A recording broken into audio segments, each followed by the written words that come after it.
They called it the Sleep Experiment Room. The facility itself was buried in the outskirts of an old military base, far from any main roads or curious eyes. Few people even knew it existed, and fewer still understood what happened inside. In early 1956, the government's Secret Research Division, codenamed Unit 13, launched a classified project designed to push the human body and mind beyond its breaking point. They wanted to test the limits of sleep deprivation, 15 days without rest, to see what the human psyche could endure. They didn't tell the public. They didn't tell the families of the volunteers. The official story said the experiment was designed to study the effects of extended wakefulness on cognition and mood. Unofficially, they wanted to know how far they could push a person before something inside them snapped. The room itself was deceptively simple. White walls, cold steel beds bolted to the floor, a single toilet in the corner, and a heavy glass observation window. Speakers embedded in the ceiling blared a constant hiss of white noise, enough to keep the volunteers alert but on edge. 4 volunteers entered that room. David was a medical student, the idealistic one who wanted to help humanity. Tom was a factory worker, his debts piling up, his family relying on his paycheck. Alex was a quiet man, ex-military, whose eyes seemed to see more than the room around him. Claire was the only woman, an artist with a soft voice but a defiant spirit. They signed the forms, took the oath of secrecy, and stepped inside. The heavy door slammed shut behind them with a final, echoing clang. In the observation chamber, the lead scientist, Dr. Richard Hayes, watched through the glass. A grim figure in a lab coat, he rarely spoke. He simply recorded everything. Day 1 began innocently enough. The volunteers laughed nervously, trading jokes to pass the time. The white noise was irritating, but they tried to ignore it. Day 2, the laughter faded. Tom started pacing, tapping his fingers on the wall. Claire sketched shapes in the condensation, on the glass. Alex muttered to himself, his eyes scanning the corners of the room like a soldier on patrol. Day 3, Dr. Hayes noted in his journal, subjects showing signs of irritability and mild paranoia. Sleep debt increasing, but by day 4, something shifted. David was the first to show real signs of stress. He complained of headaches, then hallucinations, shadows that crawled along the edges of his vision. The others weren't far behind. Tom began to argue with Claire, accusing her of whispering things to the shadows. Alex stopped responding to questions altogether, simply staring at the walls with unblinking intensity. Claire drew a strange symbol on the wall with her fingernail, a circle with lines radiating outward like sunbeams, though somehow it felt more like a warning than art. Dr. Hayes observed everything, scribbling notes furiously. He reported no cause for alarm, yet. The white noise continued to hiss from the speakers, never stopping, never giving them a moment of silence. On the night of day 5, the cameras captured something no one could explain. Alex stood up from his cot and walked to the far corner of the room, where the walls met in a dark seam. He pressed his palm against the seam, then leaned in as if listening. His lips moved, but no sound came out. Tom woke up, though no one had slept, and demanded to know what Alex was doing. Alex turned, his face pale and distant, and simply said, "Something's waiting in the walls." Then he smiled, a smile that didn't reach his eyes, and went back to his cot. In the observation room, Dr. Hayes wrote just one word in his journal that night. Interesting. And that was only day 5. Day 6 arrived with a weight in the air, pressing down on everyone like a vice. Inside the room, the volunteers looked less like humans and more like hollowed-out husks. Shadows under their eyes, skin pale, lips dry and cracked. The white noise had become a constant companion, gnawing at their sanity. David sat on his bed, knees to his chest, muttering to himself about the shapes and the whispers. His voice trembled, like he was reciting something only he could hear. Claire had stopped drawing. She stared at the walls with a vacant expression, lips moving in silent conversation with the darkness. Tom's hands were raw from scratching at the seams between the tiles. He'd become obsessed with the idea that there was a hidden passage behind the wall, something that wanted to come out. Alex was different. He'd grown unnervingly calm. His eyes tracked every movement, his head turning slowly like a predator, studying its prey. He seemed to sense something the others didn't. In the observation room, Dr. Hayes watched with clinical fascination. His assistant, Miller, looked uneasy. "Doctor," Miller said quietly, they're getting worse. Shouldn't we—" Hayes cut him off. "This is the point of the experiment, Miller. We need to see how far the human mind can go. And they haven't reached the breaking point yet," Miller swallowed. "But," Hayes turned to him sharply, "enough. Record everything." Inside the room, day 7 passed with no sleep and more paranoia. David began to scream at the walls, accusing them of hiding eyes that watched him while he blinked. His fingernails were ragged from clawing at his own arms. Claire's voice was no longer her own. She spoke in a low monotone, repeating phrases in a language no one recognized. Her eyes were glassy, as if something else had taken up residence behind them. Tom had given up on the others. He pressed his ear to the wall, listening for something only he could hear. His face was streaked with tears, his breath shallow. Alex remained quiet, but his smile grew wider every day. On the morning of day 8, the cameras captured a chilling scene. David lunged at Tom, screaming that he had to stop the voice before it got out. The two wrestled, flailing, knocking over the metal cot. Claire watched with eerie detachment, humming that same unearthly tune. Alex simply sat on his bed, smiling. David's attack was half-hearted. His body was too weak to sustain rage. Tom shoved him off, but David collapsed on the floor, sobbing and muttering about the thing in the walls. Dr. Hayes scribbled furiously in his journal. Heightened aggression, possible auditory hallucinations. Subject A, David, nearing total psychological collapse. But then Alex spoke for the first time that day. His voice was calm, almost serene. "It's not hallucination, it's real, and it's almost here." Hayes felt a chill run down his spine. "What do you mean?" he muttered under his breath, but Alex couldn't hear him through the thick glass. Inside the room, David stopped crying and crawled to the far corner.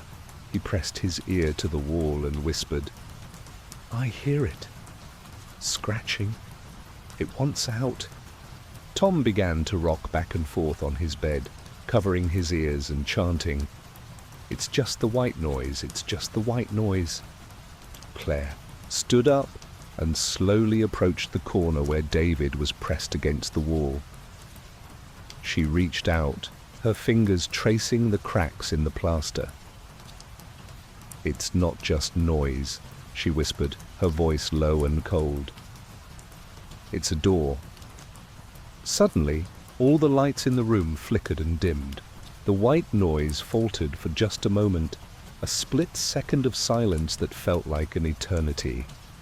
Then, from the darkness, came a sound that none of them could deny. A scraping, a low, wet scratching. It came from inside the wall, in the observation room. Miller's face went pale. "Did you hear that, Doctor?" Dr. Hayes leaned forward, eyes wide, his hand trembling slightly. "Yes," he whispered. "Keep recording." The volunteers were now huddled together, except for Alex, who remained on his bed, his grin stretching impossibly wide. "It's awake," he said, his voice barely above a whisper. "It's been waiting for us to listen."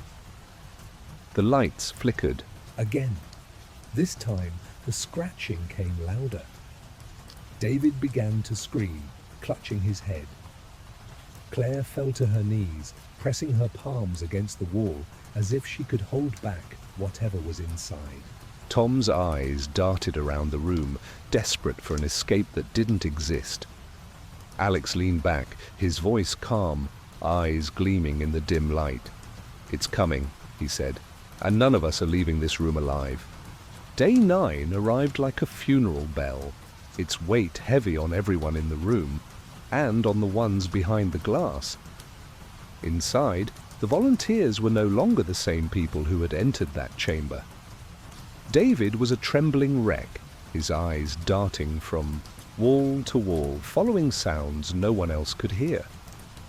Every so often he'd slap his own ears, as if trying to drown out the scratching that gnawed at his sanity.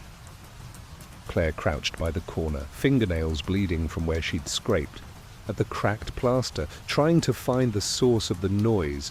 Her face was pale, her lips cracked and stained with dried blood, where she'd bitten them raw. Tom sat on the bed, hugging his knees to his chest, whispering to himself, "It's in the walls, it's in the walls, it's in the walls." Over. And over again. And Alex just watched. His grin was constant now, stretched across his face like a grotesque mask. His eyes were glassy but aware, too aware, like he was listening to something no one else could. In the observation room, Dr. Hayes flipped through his notes with trembling hands. Miller was on edge, eyes darting from the monitors to the doctor. "Doctor," Miller finally blurted out, "we have to stop this. They're losing their minds." Hayes didn't look up. "That's the point," he muttered. "We're learning how the mind collapses. We're documenting every step." Miller's face went pale. "But that scratching, didn't you hear?" It's not just in their heads anymore. Something's in there." Hayes slammed his pen down. "Nonsense." He took a deep breath, trying to steady himself. "We're observing sleep deprivation psychosis, that's all. Nothing more." But then, on the monitor, they saw Claire lean her face against the cracked plaster. She was whispering now, voice low and raspy. "Let me in."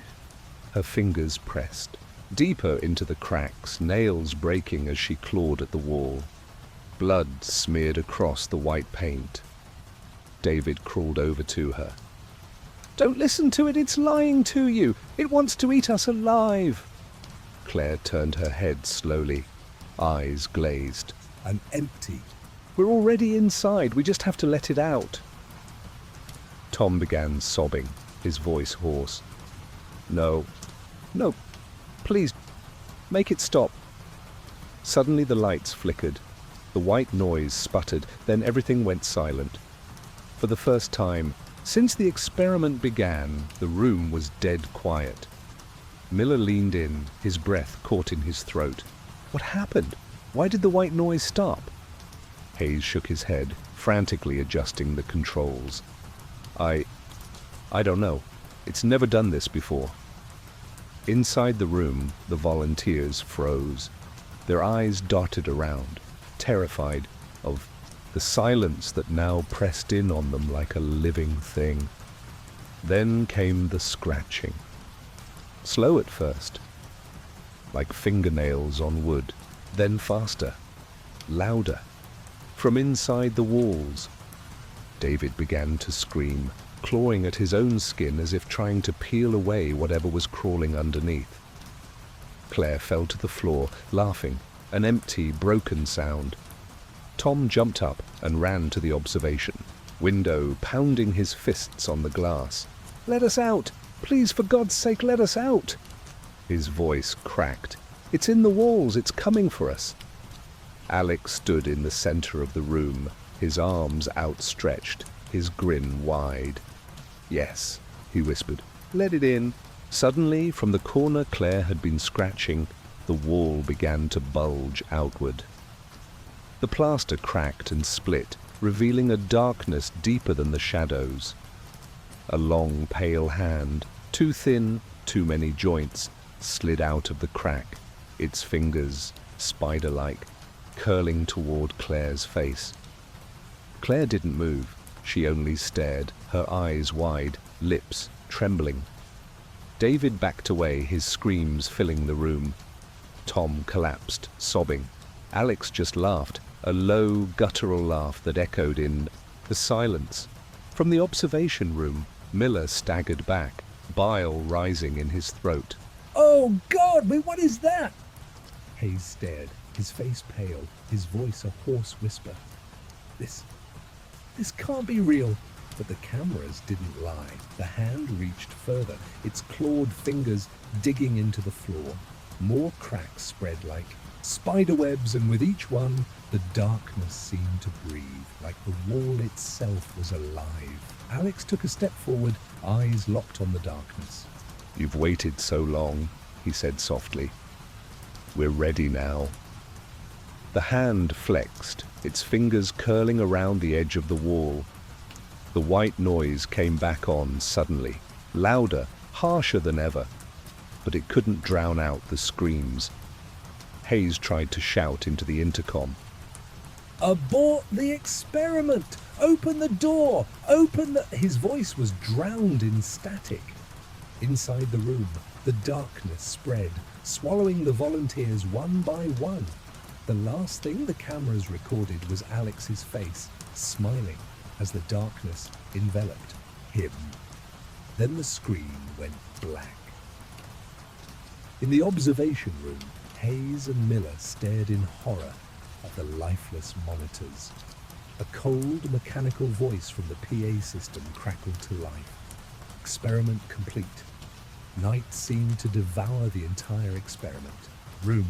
In the observation chamber, Dr. Hayes and Miller stared in horror at the pitch-black screens.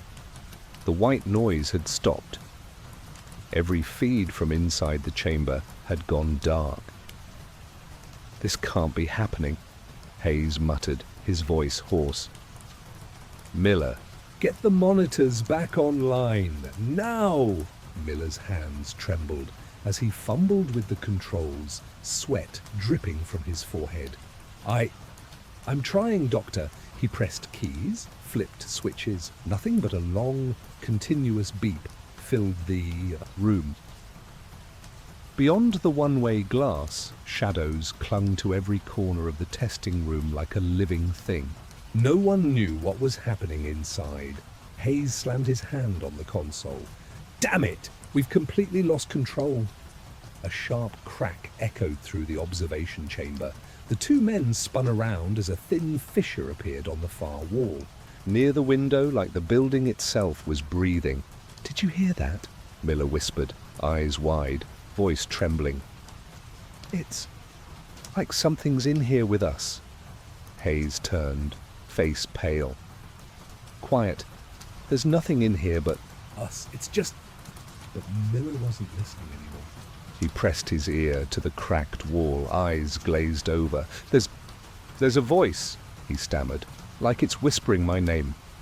Suddenly the overhead speaker crackled to life, spitting out static and then laughter. It was twisted, mangled, layered with moans and distant cries. "We are the dreamers, and the dreamty is awake." Hayes staggered back. "What the hell is that?" Every monitor flickered back on at once, but what appeared on the screens wasn't the familiar sterile room. Instead, it was a long, dimly lit corridor stretching into darkness. Fluorescent lights on the ceiling buzzed and flickered, casting an unearthly glow. Miller's face drained of color. That's not our lab." On the screens, the test subjects emerged from the shadows, but they weren't human anymore. Their skin, stretched taut and pale, eyes bulging, mouths twisted into grotesque smiles. Blood dripped from their lips. David crawled along the wall, fingernails blackened, leaving smears of blood as he scraped along the corridor. Claire hunched over in the corner, muttering in an alien tongue as dark fluid dripped from her ears. Tom Scuttled on all fours like a spider, his limbs bending at impossible angles. Alex came last, his grin splitting his face. He turned to face the camera, eyes dark and bottomless, and mouthed, "We opened the door, it's coming through." Miller backed away, hands trembling. "Oh God, they've changed, they're not—" Hayes just stared, frozen in horror. On the screen, Alex raised his head, his voice boomed through the speaker, echoing, inhuman. "No more sleep, no more walls. Wake up!" The screens crackled and died. The observation room plunged into darkness. Miller whimpered, tears streaming. Down his face. We have to get out. "We have to end this." But then the laughter started again, from every corner, overlapping voices that didn't belong to any human being. "You are the experiment now." The wall near Miller's shoulder bulged outward, splitting open. A grey, skeletal hand, its joints grotesquely elongated, reached out and clamped down on his shoulder. Miller screamed, but the hand squeezed tighter, bone snapping like dry twigs. Blood sprayed across the glass, dripping down in thick, syrupy lines. Hayes spun around, mouth agape, eyes wide in terror. From the darkness, something moved. He felt a cold breath at his ear, and a voice, low and hungry, whispered, "Open the door." Final scream. Darkness swallowed him whole. Silence fell over the observation chamber, broken only by the faint hiss of static. On the floor, Hayes' notebook lay open, pages stained red. The last scrawled line read, "We opened the door. It's everywhere now." The facility was eerily silent. The emergency lights blinked weakly, casting long shadows that seemed to dance along the cracked walls. Somewhere in the distance, a klaxon wailed, but it was muffled, as if the sound itself was struggling too. Escape. Miller's lifeless body lay in a pool of blood, his eyes staring blankly at the ceiling. His twisted expression was forever frozen in terror. Dr. Hayes' notebook lay beside him, pages torn and covered in smears of red. The observation chamber door swung open with a slow creak. A figure appeared. Alex. His skin was ashen, his eyes dark pools reflecting nothing but emptiness. He moved with an unnatural grace, each step too fluid, too quiet. In the hallway, the other test subjects followed behind him, their movements disjointed, as though their bodies were being guided by invisible strings. "Wake up!" Alex rasped, his voice a guttural echo that didn't belong to any human throat. "We've been waiting!" Hayes' voice came from somewhere in the darkness. No, this isn't real. This is the experiment." "This is—" Alex's smile widened, revealing teeth that had splintered into jagged points. "It was never just an experiment," he hissed. "It's always been about opening the door." Hayes tried to back away, but the walls themselves seemed to shift, closing in. The floor rippled like liquid, each step sucking him down deeper. Behind Alex, Claire's mouth opened in a silent scream, and a torrent of black mist poured forth, swirling through the room. It smelled of rot and decay, 1,000 voices whispering at once. Tom scuttled across the ceiling, limbs cracking and twisting at impossible angles. He dropped down in front of Hayes, his face inches from the terrified doctors. "You made—" "This," Tom croaked. "Now it's yours!"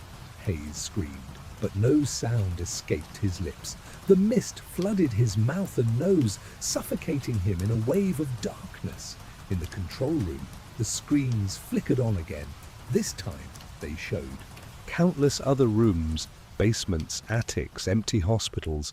In each one, something crawled from the shadows, something wrong. Children huddled under beds as grey hands reached for them. A nurse in a darkened hallway turned to find a mouthless face inches from hers. A man in a cheap motel clutched his chest as dozens of eyes opened on the ceiling. Everywhere, the same phrase echoed: "The door is open." The camera feed shifted back to the main chamber. Alex stood at the center, arms outstretched, eyes gleaming. The mist from Claire's mouth coiled around him like living smoke. "It's here," he intoned. "It's everywhere now. We are awake." Hayes, now little more than a husk, collapsed to the floor. His last breath rattled in his throat. Alex turned to the camera, staring straight into the lens. To everyone watching, it's too late. Sleep will no longer save you. The thing we found behind the door, it's real. It's in the walls. It's in your mind. His smile was monstrous. Sleep tight.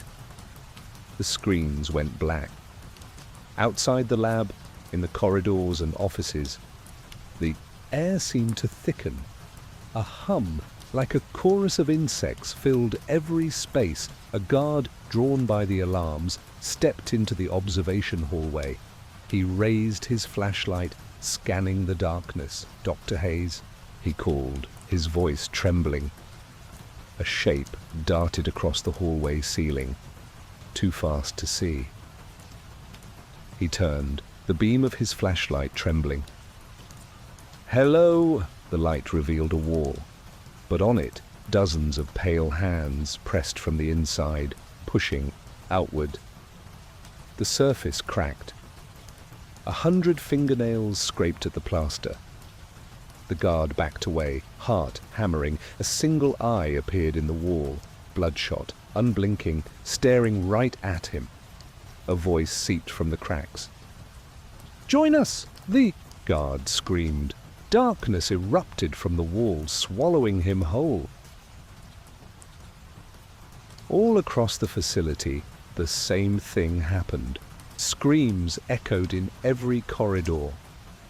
Doors slammed shut, locks clicked into place, but it was too late. The experiment had become a contagion, spreading through every wall, every floor, every ceiling.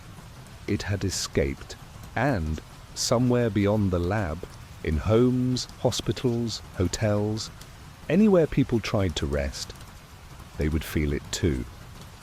A creak in the wall, a voice whispering in the dark, a hand reaching for them in the night. The thing in the walls was awake now, and it was everywhere.